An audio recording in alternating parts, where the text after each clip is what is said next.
Area ఛానల్కు స్వాగతం. ముఖ్యమంత్రి యువనేస్తం నిరుద్యోగభృతి. ఇక మీదట ఈ పేరుని మనం వాడాల్సిన అవసరం ఉండకపోవచ్చు. ఎందుకు అంటే ఆంధ్రప్రదేశ్ ప్రభుత్వం ముఖ్యమంత్రి యువనేస్తం నిరుద్యోగ భృతి పథకాన్ని రద్దు చేస్తున్నట్లు ఈరోజు మనం న్యూస్ పేపర్లో న్యూస్ని చూడవచ్చు. ఒకసారి ముఖ్యమంత్రి యువనేస్తం నిరుద్యోగ భృతి పథకం గురించి చూస్తే, ఆంధ్రప్రదేశ్ ముఖ్యమంత్రిగా చంద్రబాబు నాయుడు గారు ఉన్నప్పుడు అక్టోబర్ 2వ తేదీన ఈ నిరుద్యోగ భృతి పథకాన్ని ప్రారంభించడం జరిగింది. మరి 5 సంవత్సరాలలో చివరి 7 నెలలు మాత్రమే ఈ నిరుద్యోగ భృతిని ఇవ్వడం జరిగింది. అది కూడా అక్టోబర్ 2 నుంచి ఇస్తూ వచ్చారు.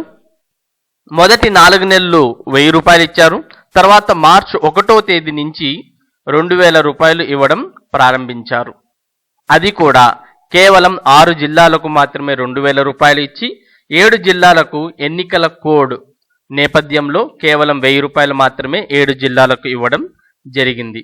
మరి దాని తర్వాత మనందరికీ తెలిసిందే, ఎన్నికలు అనేవి రావడం జరిగింది.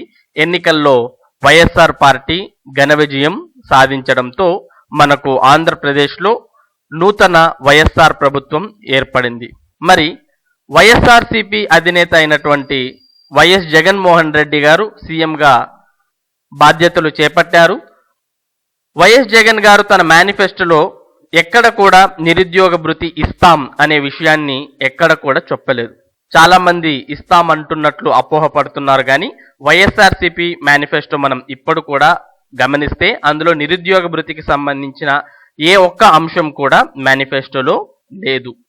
మరి ఏం చెప్పారు వైఎస్ఆర్సీపీ మేనిఫెస్టోలో అంటే, గ్రామ వాలంటీర్ పోస్టును ఫిల్ చేస్తామని, తర్వాత గ్రామ సెక్రటేరియట్ను ఏర్పరుస్తామని, గవర్నమెంట్ జాబ్స్కి సంబంధించిన నోటిఫికేషన్స్ ఇస్తామని, అవి కూడా జనవరి 1వ తేదీన ఏపీపీఎస్సీ క్యాలెండర్ విడుదల చేసి ఆ క్యాలెండర్కు అనుగుణంగా గవర్నమెంట్ జాబ్స్ అనేవి విడుదల చేస్తామని చెప్పడం జరిగింది.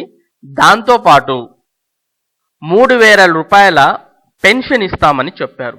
3000 రూపాయలు పెన్షన్ ఇస్తాం అనే దాంట్లో కేవలం వృద్ధులు, వికలాంగులు, మత్స్యకారులు, చర్మకారులు ఇలాంటి వారి పేర్లను మాత్రమే మెన్షన్ చేయడం జరిగింది. ఎక్కడ కూడా నిరుద్యోగ భృతిని మెన్షన్ చేయలేదు. చాలా మంది అపోహపడుతూ 3000 రూపాయలు ఇస్తామని హామీ ఇచ్చి ఇప్పుడు ఈ పథకాన్ని ఎలా రద్దు చేస్తారు అని అపోహపడుతూ ఉన్నారు. కాబట్టి నేను ఈ విషయాన్ని మీకు క్షుణ్ణంగా చెప్పడం జరుగుతోంది. మరి ముఖ్యమంత్రి యువనేస్తం నిరుద్యోగ భృతి పథకాన్ని రద్దు చేస్తున్నాం అని ఎలా తెలియజేశారు అంటే, దాన్ని మనం ఈరోజు వచ్చినటువంటి ఆంధ్రజ్యోతి న్యూస్ పేపర్లో చూడవచ్చు. పథకాల తొలగింపు, పేర్ల మార్పుపై సమీక్ష అనే హెడ్డింగ్తో మనం ఇందులో చాలా చిన్నగా ఇవ్వడం మనం ఆ విషయాన్ని చూడవచ్చు. గత ప్రభుత్వ పథకాల్లో ఏవి కొనసాగించాలి, ఏవి తొలగించాలి, వేటికి పేర్లు మార్చాలి అనే అంశంపై బుధవారం ప్రభుత్వ ప్రధాన కార్యదర్శి ఎల్వి సుబ్రహ్మణ్యం అధ్యక్షతన సచివాలయంలో అన్ని శాఖల సెక్రటరీలు, శాఖాధిపతులతో సమావేశం జరగనుంది. నూతన ప్రభుత్వ ప్రాధాన్యాల మేరకు కొత్త పథకాలను బడ్జెట్లో చేర్చేందుకు ఈ కసరత్తు ప్రారంభించారు.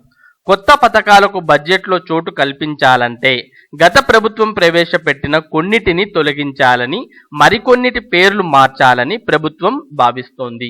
ఈ మేరకు అన్ని శాఖల అధికారులు, కార్యదర్శులు ఆయా పథకాలకు సంబంధించి పూర్తి సమాచారంతో ఈ సమావేశానికి హాజరు కానున్నారు.